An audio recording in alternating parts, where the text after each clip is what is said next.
Welcome to our channel. నేను నవీన్. జగన్ కోవట్ వెంకట్రామరెడ్డికి సరిగ్గా బుద్ధి చెప్పారంటూ వస్తున్న వార్తలు, అది కూడా సెక్రటేరియట్ ఉద్యోగులు. సో ఆ విషయమై మనతో మాట్లాడడానికి పొలిటికల్ అనలిస్ట్ అంకంరావు సార్ ఉన్నారు. సార్తో మాట్లాడతాం. నమస్తే అండి. నమస్తే. సో జగన్ కోవట్గా పిలువబడే వెంకట్రామరెడ్డికి ఎవరో కాదు, సెక్రటేరియట్ ఉద్యోగులే సరిగ్గా బుద్ధి చెప్పారంటూ కూడా వార్తలు వినిపిస్తున్నాయి. ఏంటండి అంశం? ఇప్పుడు వెంకటరామరెడ్డి ఆ రోజు కూడా అతన్ని ఎన్నుకున్నది అధికారం ఎవరైతే ఉన్నారో వైఎస్ఆర్సీపీ పార్టీ వాళ్ళు ఉద్యోగస్తులను భయపెట్టి అతన్ని నాయకుడిగా నిర్ణయించుకునే విధంగా ఆ రోజు వాళ్ళు చక్రం తిప్పారు. కానీ ఈరోజు పరిస్థితి వేరు.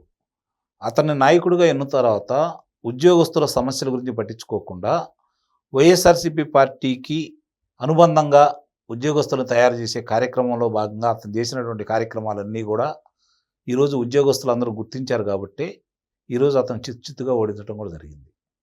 ఏదైనా ఒక రాజకీయ నాయకుడైనా, ఒక ఉద్యోగ సంఘ నాయకుడైనా, లేదంటే ఒక ఉద్యమాలు చేసే వాళ్ళకి ఏదైనా సరే ఒక దశ అనేది ఒకటి ఉండాలి. అది లేకుండా మేము ఏది చెప్పినా వింటారు, మమ్మల్ని ఎన్నుకున్న తర్వాత మా మాటే చెల్లుబాటు కావాలి, లేదు ఇప్పుడున్న అధికార పార్టీకి మనం కొమ్ముగాయాలా, కాబట్టి నాతో పాటు మీరు కూడా కట్టు బానిసలాగా వాళ్ళకి వ్యవహరించాలి అని చెప్పని ఈ విధంగా వ్యవహరిస్తే ఏం జరిగిద్దో ఇవాళ మనం ప్రత్యేకంగా చెప్పుకోవాల్సిన అవసరం లేదు. అతని మీద అనేక అభియోగాలు ఉన్నాయి.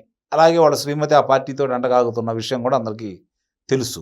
మరి ఈ పరిస్థితుల్లో ఎన్నాళ్ళు ఇంకా అతన్ని అధికార మార్పిడి జరిగిన తర్వాత ఇన్ని రోజుల తర్వాత అతను ఓడిపోవటం అంటే ఇప్పటికే చాలా ఆలస్యం జరిగిందని అయితే నేను భావిస్తున్నా.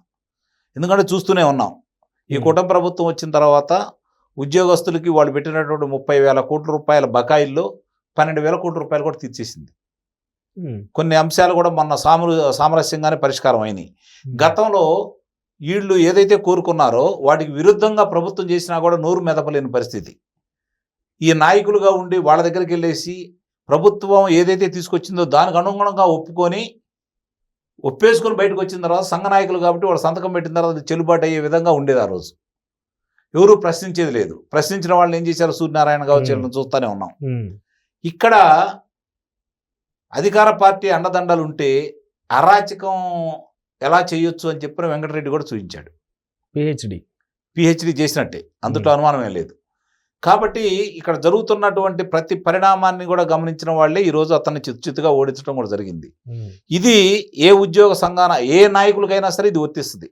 ఒక ఉద్యోగస్తులుగానే కాదు, ఏ నాయకులకైనా కూడా ఇదే వర్తించింది. ఎందుకంటే ముందుగా అధికారంలో వచ్చిన తర్వాత ఒక పదవి చేపట్టిన తర్వాత పదవికి ఇవన్నీ ఎప్పుడు తీసుకొస్తారు? నిజంగా ఇలాంటి ఉద్యోగస్తులు ఉంటే వాళ్ళకి సమస్యలు ఏదన్నా ఉంటే సామరస్యంగా ప్రభుత్వంతో మాట్లాడుకొని ఘర్షణ వాతావరణం లేకుండా ఇద్దరికీ మేలు జరిగేలాగా. సహజంగా ఇద్దరికి మేలు అంటే వీళ్ళు ఒక 100 రూపాయలు కావాలంటారు, ప్రభుత్వం 40 రూపాయలు ఇస్తానంటది. అప్పుడు ప్రభుత్వం కలిసి మొగ్గు చూపారనుకోండి, ఉద్యోగస్తులకు అన్యాయం అనేటుంది. ఉద్యోగస్తులు మొండిగా ఉన్నారనుకోండి, ప్రభుత్వానికి నష్టం జరిగింది. ప్రభుత్వం అంటే ఎవరో ప్రజలు కదా. కాబట్టి సామరస్యంగా ఆర్థిక పరిస్థితులు ఏ విధంగా ఉన్నాయి అని చెప్పని దాన్ని 50 రూపాయలు 60 రూపాయలకు ఒప్పించేసి సామరస్యంగా ముందుకెళ్ళడం. సహజంగానే ఎవరైనా కోరికలు కోరేటప్పుడు ఏ ప్రభుత్వం అయినా వాళ్ళు కోరిన కోరికలన్నీ తీరుస్తాయని వాళ్ళు అనుకోరు. అందుకనే ఒక కోరిక ఇంకా 4 కోరికలు జత చేస్తారు, ఎందుకంటే ఒకటైనా తీరుస్తారు కదా అనే ఉద్దేశంతో అలా ముందుకెళ్తూనే ఉంటారు. ఆ క్రమంలో భాగంగా వీళ్ళకు కూడా కొన్ని నెరవేరి అని చెప్పుకోవడం కోసం ప్రభుత్వాన్ని కూడా మొండిగా లేవు, మేము మీరు చెప్పిన దానికి ఒప్పుకొని ముందుకెళ్ళామని చెప్పని సామరస్యంగా తీసుకెళ్లే దాంట్లో వారధులుగా వ్యవహరించాల్సినటువంటి వీళ్ళు దాన్ని మర్చిపోయి మన విధి నిర్వహణ ఏంటి, మన విధి నిర్వహణలో ప్రజలకు మేలు చేస్తున్నామా లేదా, ప్రభుత్వానికి మంచి పేరు తీసుకొస్తున్నామా లేదా, దాని గురించి ఎవరు పట్టించుకోవట్లేదు. ఉద్యోగస్తులు చేసే చాలా చోట్ల ముఖ్యంగా రెవెన్యూలో చూసుకుంటా ఉంటే ఎంత దారుణంగా వ్యవహరించారంటే 5 సంవత్సరాల్లో ఇప్పటికీ 3 లక్షల పైచిలుకు ఫిర్యాదులు రెవెన్యూ మీదే వచ్చినాయి. అంటే వాళ్ళు ఏ విధంగా చేశారో ఒకసారి ఆలోచించుకోండి. అంటే ల్యాండ్ యాక్ట్ తీసుకొచ్చారు కదా, దానికి సంబంధించినటువంటి ముందుగానే వాళ్ళు ఒక ప్రణాళికాబద్ధంగా చేశారు. అదృష్టం బాగుండి ల్యాండ్ టైటిల్ యాక్ట్కు సంబంధించి అదృష్టం బాగుండి ప్రభుత్వం మారిపోయింది కాబట్టి అందరూ కూడా ఈరోజు ఊపిరి పీల్చుకున్నారు. కానీ ఆ సమస్యలు ఇంకా కూడా ఒకదెగలేదు, వెంటాడుతున్నాయి. వాళ్ళు చేసిన దానికి ఈరోజు గ్రామాల్లో రైతులు ఎంత ఇబ్బంది పడిపోతున్నారు, భూమి ఉన్న వాళ్ళు ఎంత ఇబ్బంది పడిపోతున్నారు. దానికి బాధ్యులు ఎవరు? ఈరోజు వాళ్ళు చేసిన తప్పులు రైతులు ఎందుకు మూల్యం చెల్లించాలి? ఈరోజు ఆ తప్పును సరిదిద్దాలంటే రైతుల దగ్గర కావచ్చు, ఆ భూ యజమానుల దగ్గర కావచ్చు, లంచాలు డిమాండ్ చేస్తూ ఇస్తే తప్ప మేము చేయమని అంటున్నారు అంటే చేయాల్సిన బాధ్యత వాళ్ళదా రైతులదా? అసలు రైతులకేం సంబంధం? ప్రభుత్వం ఉద్యోగస్తులు చేయాల. వాళ్ళు కదా తప్పులు రాసింది, వాళ్ళు కదా ఇవి కావాలని చెప్పని ఆ విధంగా చిత్రీకరించింది. కాబట్టి దానికి రైతుల్ని లేకపోతే మిగిలిన భూ యజమానుల్ని బాధ్యత ఎందుకు చేస్తున్నారు? ఇది ప్రభుత్వం కూడా ఆలోచించుకోవాలి, ఎక్కడ ఎలా జరుగుతుంది ఏంటనే దాని గురించి. 2019కి ముందున్న దాన్ని ప్రామాణికంగా తీసుకొని తర్వాత వీళ్ళు చేసినటువంటి మార్పులు చేర్పులు ఎక్కడెక్కడ చేశారో అవన్నీ అదే ఉద్యోగస్తులు సరిచేసి కొత్త పాస్ పుస్తకాలు అవసరమైతే పాత వాటిని కంటిన్యూ చేస్తూ, పాత వాటిని ఇప్పుడు 2019 వాటిని కంటిన్యూ చేస్తూ దానికి అనుబంధంగా కొత్తవి తీసుకొని కనుక వస్తే ఎవరికి ఏ ఇబ్బంది ఉండదు. ఈలోపు రిజిస్ట్రేషన్ జరిగిన ఉంటాయి కదా కొన్ని, అందుట్లో వాళ్ళు గుర్తించి 13 లక్షల చిల్లరని గుర్తించేసి వాళ్ళు చుక్కల భూములు కావచ్చు, అసైన్మెంట్ భూములు కావచ్చు, వీటన్నిటికీ ఫ్రీ హోల్డ్ చేసేసేవాళ్ళు. వాళ్ళు ఎన్ని వేల ఎకరాల భూముల్ని రిజిస్టర్ చేయించుకున్నారో కూడా బయటకు వస్తున్నాయి. కాబట్టి వీటన్నిటిని సరిచేయించి ప్రభుత్వ భూములు ప్రభుత్వానికి, అసైన్మెంట్ అంటే ఎవరైతే ఎస్సీ ఎస్టీలకి వాళ్ళకి ఇచ్చినటువంటి భూములు వాళ్ళకి,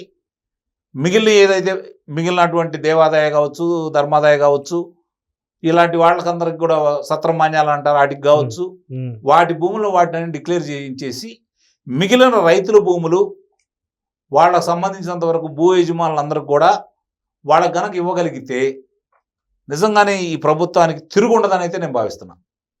ఇది చాలా ముఖ్యం. ఇది సత్వరం పరిష్కారం చేయాల్సింది వీళ్ళ చేతుల్లోనే ఉంది. ఎవరైతే ఏ ఉద్యోగి అయితే ఆ రోజు ఈ విధంగా చేసుకుంటూ ముందుకెళ్ళాడో ఇన్ఫ్లుయెన్స్ అయ్యారు నాయకుడు, వాడి స్వార్థం కూడా ఇందుట్లో ఒక్క నాయకుడి చేస్తే వాళ్ళు చేయాల్సిన అవసరం లేదుగా. వాళ్ళకి భూములు ఉంటాయి. ఈరోజు నువ్వు మారిన తర్వాత నీ భూమి తర్వాత వచ్చిన వాళ్ళు అలా చేస్తే నీ పరిస్థితి ఏంటి? కాబట్టి వాళ్ళ చేతే వాటిని సరిచేయించి న్యాయం చేయాల్సిన బాధ్యత అయితే ఈ కూటమి ప్రభుత్వం మీద ఉంది. ఇప్పుడు ఇతన్ని తొలగించారు ఉద్యోగస్తులందరూ కలిసి చేసిన తప్పుకి. అలాగే అలాంటి తప్పులు చేసినటువంటి ఉద్యోగస్తులందరి మీద కూడా చర్యలు తీసుకునే ముందు సరి చేయించిన తర్వాత వాళ్ళకి శిక్షలు ఇస్తే భవిష్యత్తులో ఇంకోళ్ళు ఇలాంటి కార్యక్రమాలు చేయకుండా ముందుకెళ్తారు. ప్రజలు ఈరోజు చాలా ఇబ్బందులు పడుతున్నారు.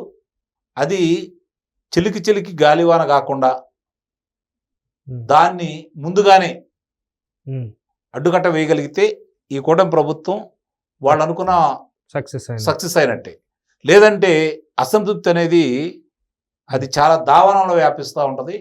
దాన్ని ఎందుకంటే చాలా ఇబ్బందులు పడుతున్నారు రైతులు. చాప్ కింద నీరు కనిపించదు కదా. కాబట్టి ముందు గ్రామ స్థాయిలో మీరు పర్యటించండి, వాళ్ళ సమస్యలు అర్థం చేసుకోండి. అక్కడికక్కడ పరిష్కారం అయ్యే సమస్యలు, ఏ గ్రామానికి ఆ గ్రామం పరిష్కారం అయ్యే సమస్యలు అది తిరిగి చంద్రబాబు నాయుడు గారి దగ్గరికి, లోకేష్ బాబు గారి దగ్గరికి, పవన్ కళ్యాణ్ గారి దగ్గరికి వాళ్ళు గ్రీవెన్స్ ఏర్పాటు చేసి ప్రజా దర్బార్లు ఏర్పాటు చేస్తే అక్కడికి వచ్చి చెప్పుకునే పరిస్థితిని మీరు తీసుకొస్తున్నారు అంటే ఉద్యోగస్తులు ఎన్ని తప్పులు చేశారో దానికి రాజకీయ నాయకులు ఎంత ప్రోత్సాహం ఇచ్చారో అర్థం చేసుకోవచ్చు.